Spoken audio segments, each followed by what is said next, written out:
Hello everybody, so today I will talk about calculus. The topic today is about limit. So now I will show you how to answer. We have the formula in here. That's about a minus b multiplied by a plus b.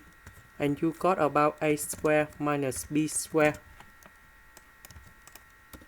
This is about a, this is about b.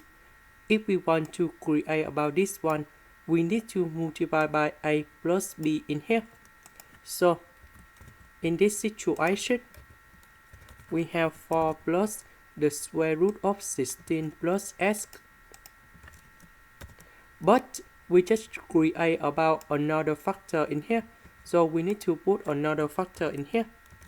Because we want to cancel this factor and later that they return back to this one.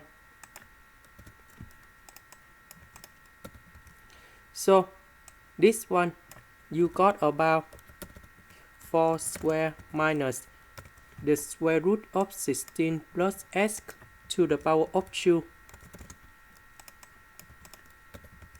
And this one you got about 16 minus 16 minus x, because we open the square root and the negative change the sign of this one. 16 minus 16 we cancel. X divided by x. Next we put number 0 on here. And we got about negative number 1 over 8. This is the end. Thank you for watching.